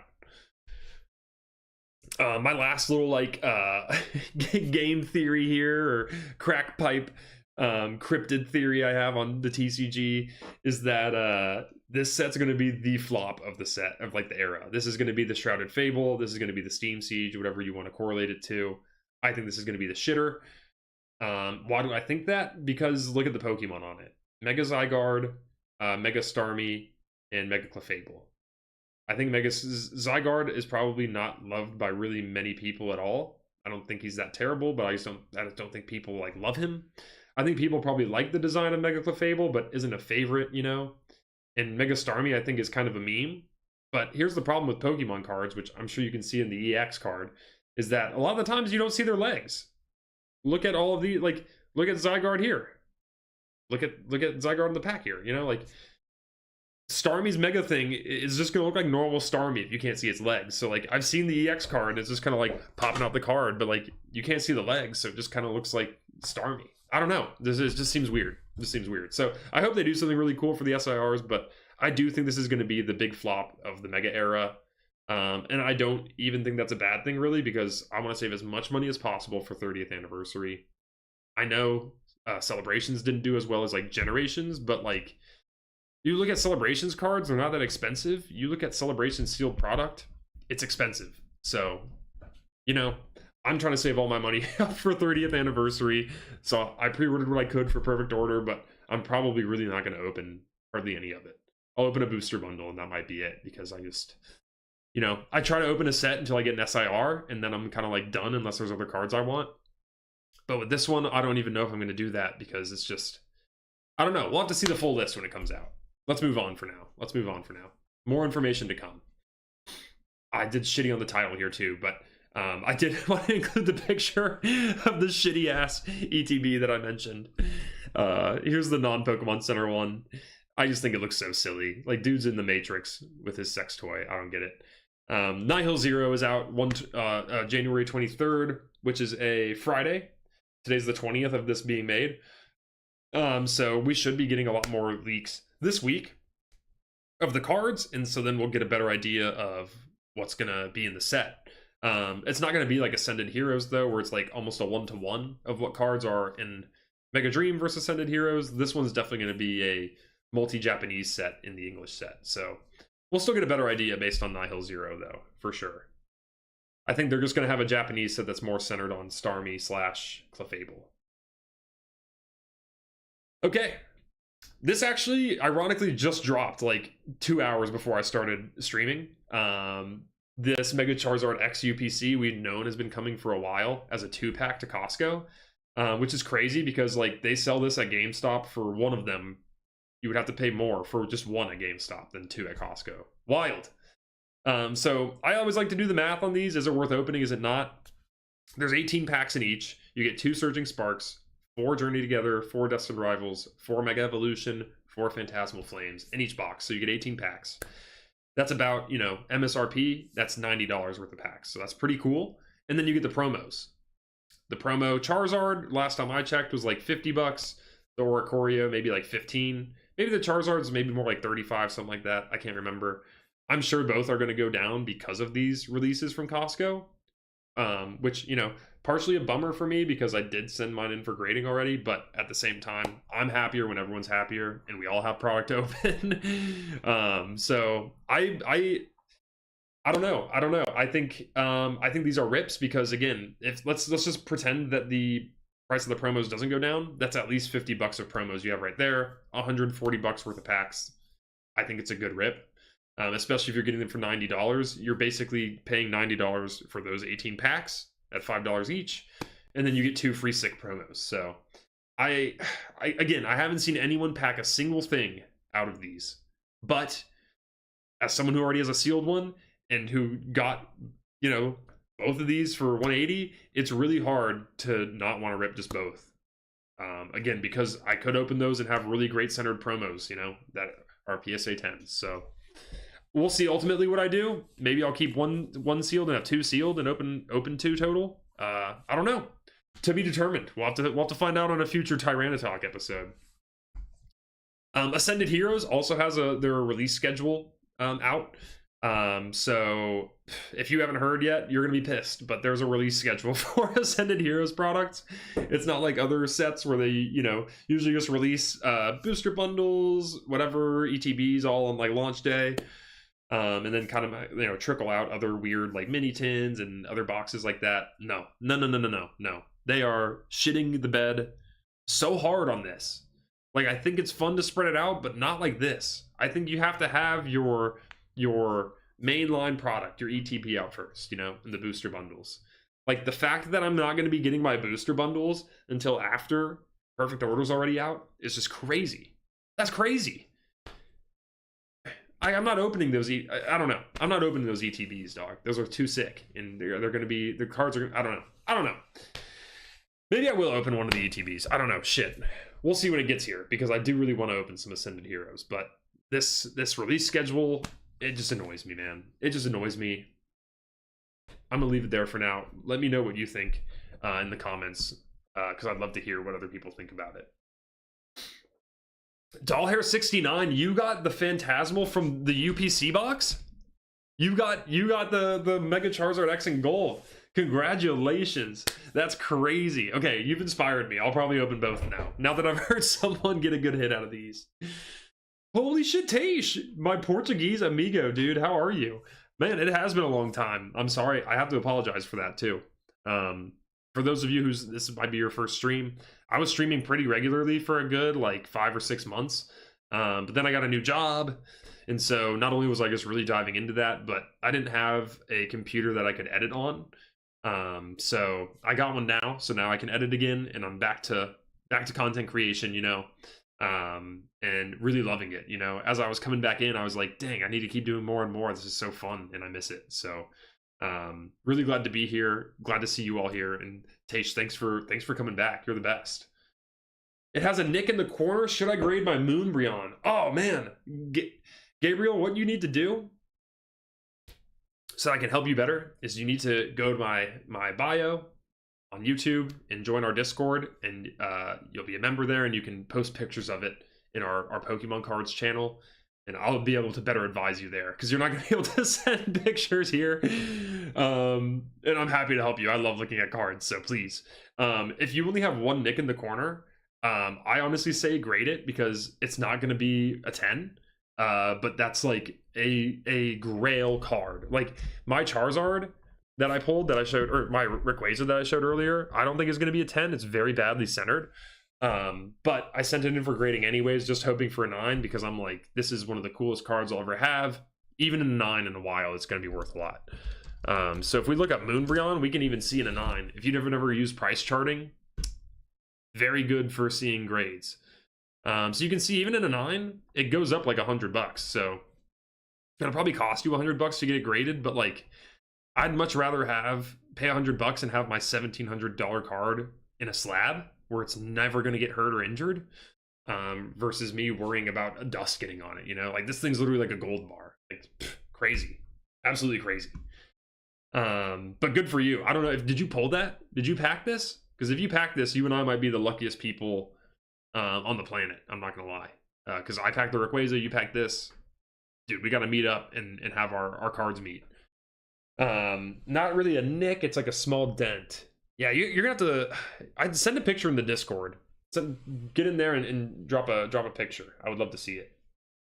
Taste, no worries, man. I know it's late for you. Thank you so much again just for coming, dude. So good to see you. Thank you for being a supporter for so long, man. You're the best. You traded for it on last Sunday. Holy shit. Good for you. What did, if you don't mind telling me, what did you trade for it? I would love to hear. I love hearing trade deals, so I would love to hear what you traded for a Moonbreon. That's got to be some good stuff.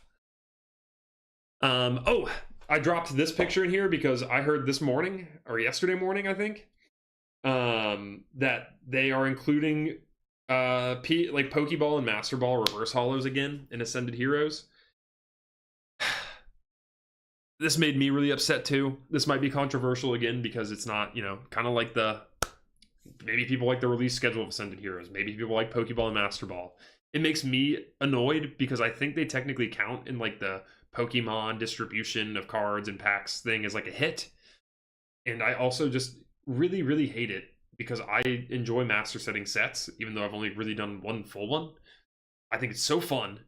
And this just makes it astronomically harder and more expensive for no reason. Like, I think reverse holos are a cool addition to the game, you know, the hobby, but having multiple variations of reverse holo in one set is just too much. I really like it when they make unique holos to the set. Like, if all the reverse holos looked like this, that would be really cool. But when they have 3 or 4 different kinds of reverse holos in the same set, it's so annoying. No one wants to look at someone's master set and just be ripping through page after page of reverse holo. Like, I don't know. I think it's probably just to make more money. Oh, okay. You had one slab in the Charizard. Oh, dang. Nice. The Charizard from Obsidian Flames is crazy. Obsidian Flames is actually one of my least favorite sets of this era, but that Charizard is insane. That is something that I want as like a connecting art too, is that Charizard and the Paldean Fates one, but that's like, you know, it's like $600 right there. You can join the Discord just by going to my well, you're on YouTube, so if you just go to the YouTube channel, and then just go to like my account or like, you know, whatever, just go look at my channel. You'll see just in the bio or whatever, there should be a Linktree link, and on there should be my Discord. So you can just join from there. It should send you right in and have you as a member. And yeah, you can just post pictures in there and chat with other people. It's a super cool Discord. I'm very grateful. In line with the UPCs that are dropping on Costco, Sam's Club always comes bang. They always come in for it too. But they're always, I feel like, a little behind Costco, and maybe, you know, don't have as cool of stuff. I don't think that's the case this time. This is crazy. This has gone underseen. I don't know if this is going to be in person, online, both, neither, you know, whatever. But $70 for the prismatic UPC is going to destroy some people. The people who bought, the scalpers who bought a bunch and are trying to sell them for 300. I can't wait for this to come out for $70. That's gonna be awesome. And unlike other UPCs, this prismatic one is all prismatic packs, so that's gonna be very cool.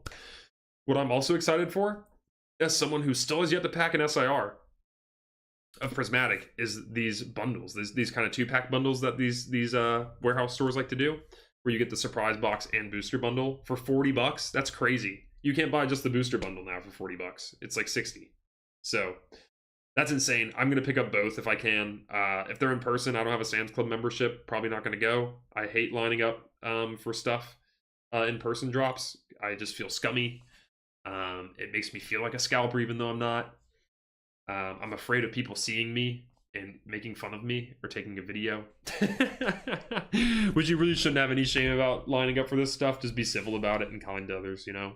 Leave some product for other people, for kids, anyone, you know. Don't swamp it all. Like I mentioned when we were talking about our gem packs earlier, volume 4 has been announced. So I don't know how many volumes they're doing. It looks like it's going to span a couple years. If I had to guess, maybe 6 they're going to do. But I think that this is really, really, really cool that they not only have Ponyta on the pack art, but are kind of making it like the face of this. That's crazy. Like, Ponyta has never been the star. I think Ponyta is like actually one of the best cards you can get out of the Platinum Arceus set. Now I'm thinking about it, is like this shiny Ponyta. But I think this is sick. I think that that unique pack exclusive illustration rare looks unreal with the Rapidash in the background. And yeah, I think a lot of these other illustrations are really cool too. So this is going to be something that I buy at some point to go with my Chinese gem pack booster boxes. But I probably, again, I'm not going to open it. Some of these singles too are from other sets that they probably just don't have in like a Chinese equivalent of yet. Like, I think this Eevee might be from Obsidian Flames. I know this Litten is I've gotten in Japanese. It's from another set we already have. If you've never gotten this Litten before, it's really cool. It has actually on one of the books is like a shiny Litten. So it's really cool. So yeah, I'm excited for this set. I think mostly because it's... Oh, actually, I know that this Cinccino, I think, is from like Temporal Forces too. It's a connecting art with a Minccino. Anyways, really excited for this this set to come out. It's gonna be really cool. I think it's just gonna be like something that people appreciate, but is also kind of like less mainstream, you know. So it's gonna be one for the true Pokemon and like collector fans. Yeah, so I'm excited for it. Gabriel, you said you just joined the Discord. Let's go. We got another Rumbondo, baby. Yeah, send a pic whenever you got a chance. I will check it out as soon as we're done with this stream, which we're getting to the end, so bear with me. But I will check that out for you for sure. I've graded a bunch of cards. I don't have the mastermind of card grading. I'm not him. It's always really hard to tell over like a picture too. So you're gonna know better than anyone's. You know, you can wiggle in the light and all that shit. So yeah, I'm gonna do my best though. You're not gonna believe this. A collector who plays the game. It was 2 weeks ago, almost to the day. Yeah, 2 weeks ago to the day, actually.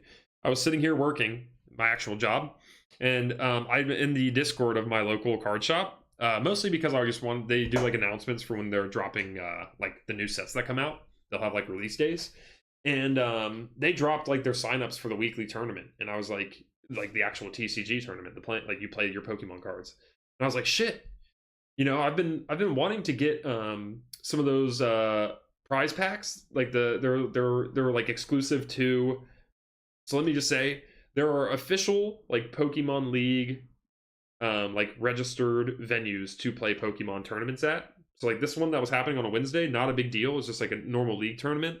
I think there's bigger ones that happen on weekends and stuff. Sorry, my nose is so itchy. I'm pretty new, so I'm not really sure. But I just signed up for the league. And so the way it works is if you are a like registered league play location, like my local card shop is, Pokemon actually gives you exclusive packs that aren't something that they're allowed to resell or anything, called prize packs. And they have different series just based on like kind of, it's kind of made out of like cards that are like in the meta or like new, have new mechanics, you know, new to the actual playing game, stuff like that. And they have like this little stamp you probably recognize, like a play prize pack, whatever you want to call it, series stamp. So like they're not usually worth much. It's kind of just like a flex to just like have those cards in your deck when you're playing. But for example, like prize pack series 7 has an Umbreon that's worth, it's just like a normal EX Umbreon from Prismatic, but it has the stamp on it. It's worth like $30, and if you get into 10, it's like 400 something, because again, you know, people love those unique stamps. So anyways, I ended up signing up because I was like, well, I want some of those prize packs for my Packy decks, you know, like just one will do maybe, but also like it would be really fun. Now that I'm thinking about it, I was like, it would be really fun to like meet more people near me who are into Pokemon, you know? I think I was a little worried of like the clientele. I was like, maybe these are going to be people who are like not collectors and are just like really deep into, you know, the game, or maybe they're going to be like, I don't know, some strange characters, but they're all just, you know, quirky Pokemon collectors just like myself, like just very nice people, really fun to play with. I made a bunch of new friends. So if you're afraid of playing, whatever can get you out there to go try it, you know, for me it was those prize packs, and I already went the next week after, and I'm going to keep going every week. I love it. I think it's so much fun. Everyone is super collaborative that I've talked to. Like even before I went, one dude on the Discord was like, you can borrow one of my decks if you want. I had built, it was really funny actually, I had built a super shitty deck. I basically was just like, let me just go find 2 EXs I have that look decent, you know, and then just kind of build from there. So I found 2 Greninja EXs that I had and kind of built off that. I ended up using like Baxcalibur as like some other cards. Anyways, I like when I googled it, there's different like cards basically that are in rotation for competitive play. So right now it's what is it? It's G, H, and I, but I thought it was F, G, and H. So basically cards that come out in a certain era will have that letter on it. And if it's not, right now, if it's not G, H, and I, you can't use them in your decks. They're like illegal basically. And so I show up with F cards thinking, because I had Googled it and it said F, G, and H was actually in rotation, not G, H, I. So not only did I have old cards that were shitty and illegal, but other people had megas. So I was getting stomped. So my first tournament was just a blowout. And the way they do it too is like, you get different prizes based on like how well you do. And it's like a Swiss tournament too. So like if you lose, you don't just stop playing. It's just kind of like ranked. So like you play like other people who have lost more games. And so basically the more wins you get, the more packs you get at the end. And so, but you're always guaranteed a minimum of the prize pack 8, prize pack 7, like those 2 unique play packs we talked about, and then the most recent set. So it was Phantasmal Flames. So you're guaranteed 1 like real booster pack and like 3, you know, overall. And it's like an $8 buy-in. So it's honestly a great deal. I love it. But if you win more games, obviously you can get up to like, you know, I don't even know how many. I think the winner got like 6 maybe. So that's pretty sick. This is actually last week where I packed the Mega Lopunny SIR. Again, I had won my first game. I was feeling good, went like 1-4. And then bang, on my 1 pack, pulled the Mega Lopunny. I was cracking up. And it was just funny, you know, you're getting high fives, everyone in the card shop's watching everyone rip, you know, it was hilarious to just get smoked and then get the best card in the shop. So that was funny. But yeah, again, if you're ever afraid to try playing, feel free to ask me questions. I'm happy to help, even though I'm very novice. But I wouldn't be afraid to go to your local league, sign up, and just try it out. Everyone's super friendly and is just like more than happy to try to help you get into it. I met a lot of other people who were the same, like collectors turned players as well. So everyone's very friendly. And it's honestly fun to play too. Like a lot of it can just be up to like luck or type matchups. It doesn't necessarily just have to be skill. So a lot of people I played were like, holy shit, like you started playing, like your first time playing this game was like at a tournament, and I was like, yes. And they were like, that's ballsy. Like but you know, like you just gotta struggle your way through and you'll figure it out. It's a lot of fun though. It's very rewarding. I've since built a mega deck because I don't want an illegal deck and I wanted to compete with the other megas. So I had a couple Mega Venusaurs, so I used that as my foundation. I'm not using Bubble Mew either. This is a TCG Live picture that I built my deck off of. Here's my actual deck, so you can see if you ever want to look at it or, you know, borrow it. This is what I've been using. I need to make some iterations. If you play, I don't have an Ace Spec card because I didn't have any. I didn't have that Hero's Cape, so I need to buy that somewhere. I just haven't seen it. But I will eventually keep iterating on this deck because it was pretty good. It was pretty good. It just, yeah, I was just a little SOL sometimes and just kind of left hung to dry. Let's see what Gabriel said. You sent a picture of the front. Okay, cool. Yeah, send a picture of the back if you want to, just so we can see if it has any, because I like to look for white corners on the back, because those are really big at PSA now. There was like, yeah, I can tell, there's like a cutoff in like April of last year, 2025. There's like a cutoff where I can tell that they started caring about white dots on the back corners, because I have so many 10s from before that have them, and then afterwards, anything that had a white dot on those corners, 9, automatic 9. So I look for those really hard now. I don't send anything in if it has the white dots on the back. Not saying that you can't, but it's tough. It is tough. So here's the packs that I got. Again, this is what I got for winning. Well, I bought the Crimson Invasion and the Steam Siege, but otherwise the bottom 3 is what you get for winning. The 2 prize packs and then just one of whatever the modern set is. Cool. We are right about at the end if we're seeing this. Which just random interlude, but thank you again for coming. This has just been so fun to do. My cat's screaming right now because she knows that I've been yapping about Pokemon for almost 2 hours, but just so fun to get to come on here and chat about Pokemon with people. So thank you for coming, or watching this in post if you're watching this on YouTube. I wanted to show TCG Pocket because this is another thing I really enjoy. I also play the video games currently. Like I've played every Pokemon game and finished it.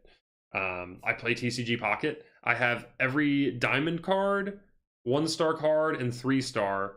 That's with the exception of I don't have the 3-star Charizard from the newest Crimson Invasion set, and I don't have all of the diamonds from what's that one called? It's like the EX one, the special one that they bring back for a short period of time. I don't have all of the diamonds in there, but I do have all the 1-stars and the 3-star. So yeah, I'm gonna keep opening those as it comes, but otherwise I'm like, you know, really dialed into collecting all those.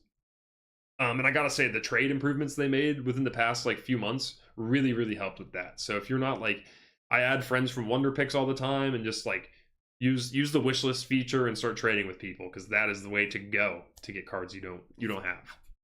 It doesn't have to be your friends either. Trading with different people helps because they'll have more different cards. And I thought I'd include here my friend ID. So if you ever just want to add me as a friend, you know, trade cards, battle, whatever, hit me up. My name is Venus on there. So feel free to add me as a friend. I actually got really into the battling randomly within the past couple days. I've been using this low punny Magnezone deck I've been building, and it's been going ballistic, I'm not gonna lie. I went from literally yesterday I started the day at Great Ball 1, and now I'm Ultra Ball 2. So I will say Ultra Ball is much harder of a grind than Great Ball, but it's still I've been having fun. I've been having a good time. And that's really it. So that's all TyraniTalk so far. I really hope you enjoyed it. Let me know what your thoughts were so far. Things I should include next time or not include next time. Again, I don't necessarily anticipate this being as long every time, unless I do plan on having guests in the future. Just friends, other creators, stuff like that. So maybe they'll go longer those times, but otherwise it'll definitely be shorter, just more so updates, you know, like here's what I bought this week. Here's the news this week. What do you guys want to talk about, kind of thing. So yeah, really appreciate you watching this, whether you're live on stream or just watching the recording of this. It took a long time to make. It was super fun to make. And I just really enjoy getting to, again, just talk to you guys about Pokemon and show you all how I collecting, just get you up to current, because I know I'm not the best at making videos as I buy stuff, so hopefully this kind of caught you up on where I am in the hobby. Oh yeah, let me do that. Sorry about that, bud. There's my code right there, yeah. Hi there, Rose Loving Official. I'm glad you play too, dude. Yeah, just invite me. Take a screenshot or something here if you want. What's up, Andrew Zhao? How are you? You want to add me? Go ahead. Let's be friends on TCG Pocket, man. We can trade and all that cool stuff. I've really been enjoying the game so far. I think that they're going to probably come out with like a Pokemon Go set at some point. I think they're, well, sorry, that didn't make sense. But I think they're stupid not to. But like, you know how they came out with a Pokemon Go set back in Sword Shield era? I think they're going to do that again. I don't know if it'll be Mega Evolution era or the next one, but they have to. It is such lost potential if they don't make a TCG Pocket set in the actual TCG, just because there's so many banger cards. Like, imagine if they did like the cool border like on the 1 stars, or like the rainbow border like on the 2 stars. Like, I know you can't do the immersive art where it'll be like Harry Potter where you look at the card and it's like moving, you know, like can't do that obviously, but the rest, I'm telling you, Pokemon, just sign me up for marketing team, whatever. I'm here. User is Gordy fan, dude. I got you. I will accept that invite. You do the same, Andrew. Invite me. We'll be friends. It'll be sick. Yeah, so we're gonna do this again next week. I'm gonna shoot again, you know, 8 p.m. every Tuesday, Eastern time. Hopefully you all can make it that way. Again, if you have any questions or like suggestions, shoot me a message. Like, let's, you know, we're all Poke friends here. Yeah, so this was amazing just to get to hang out with everyone again. Thank you. Yeah, and I will see you next week. If you want to add me on TCG Pocket, again, just back up the video a little, and you can just grab my friend code from there, and we can battle each other online. Next week, too, I'll add my TCG Live friend code, so if you want to play, like, actual TCG, we can do that, too. Not going to be on this week at all. You know what? I actually don't know. I would love to be. I'm just not positive. This is the time slot that I'm guaranteeing weekly for sure. Is Tuesday at 8. I will definitely try to get on Thursday though and do some gaming. We'll just have to see what we play. Oh, you know what I almost forgot is our gift packs, our viewer packs. Holy cow! How could you guys forget? We got the Meowth on the middle finger. I have a little cut. Through and through, I bleed Pokemon. But I know I got at least 2 subscribers during this stream. No one else in the chat said that they subscribed, and sometimes the Streamlabs little subscriber notification thing's a little wonky, TBH, so not exactly sure how many people did subscribe today, unfortunately. But I know at least 2 did, so let's get these guys out. And I need to look up, let me look up the pack art really quick, just to make sure we're opening the right year. Trick or trade, because I think I'm on 2024. That's that one. Which year is this? It says something about Ireland. What year is this, man? 2023. Oh, so this is 2023. Huh. You know, I thought I opened all those. Did I not? Let's check the slide deck actually really quick. I have all my trick or trades in here. I should have put the pictures. Yeah, huh? I thought I was on 2024. Regardless, let's rip. Oh my god, Rose Loving, yeah, please send me something on TCG Pocket. I would love that. I have a few cards on my wish list that I'm missing from that limited edition set, you know. All right, here, let's rip these packs though. Okay, that didn't transition as well. We'll stay on the normal one. But thank you guys again for who subscribed. These packs are for you. This one's going out to Rebel Rocky. You're kidding me. A Yukimori Litwick. Look at that. Oh, a Houndoom. Score, man. And this, is it Greavard? Yeah, Greavard. I always don't know. I never which one know one's Houndstone or Greavard. That's sick. I love this Houndoom, man.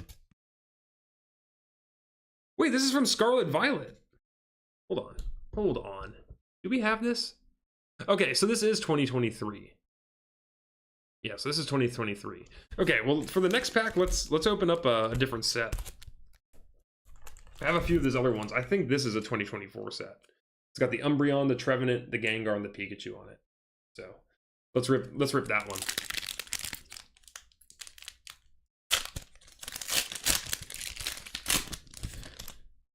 Okay. And we got on screen what we already have in the pack. We got a Houndour. We don't have that one yet. That's huge.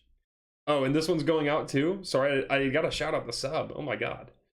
It was oh shoot, it was like, oh, my stream, it doesn't go up that high. Dang, the stream chat doesn't go up that high. I don't remember who it was. You were one of the first people in here. I love you, thank you. We don't have this Houndour. Oh, the Monkey Dory. Oh, cool. I don't have that one either. That's actually a super playable card in the TCG too. Like, it's actually a really good card. And then lastly, Sprigatito. We don't have that one either, man. Huge. Let's go. This is going to be great for the Master Set. Thank you guys for the subs. Look at that. Now you're part of the Master Set forever. Just like that. So yeah, I'm going to keep doing this for 2024. I don't even know if I have 2025 Trick or Trade cards, but I'll have to get some if not. Yeah, Rose, love it. Executor works great. Anything's cool. I appreciate the handout, dude. I'll try to send you something too, if you have anything on your wish list. Perfect. Well, guys, once again, I know I rambled again a bit at the end here, but thank you for watching. This was such a fun first episode. If you want to watch this again after, or need to send this to your grandparents to watch because they love Pokemon and me, I'm going to put this on YouTube and eventually Spotify as well, because Spotify is basically YouTube now. Once again, though, thank you all so much. I really appreciate the support, and have a terrific TyraniTalk Tuesday. I will see you next week.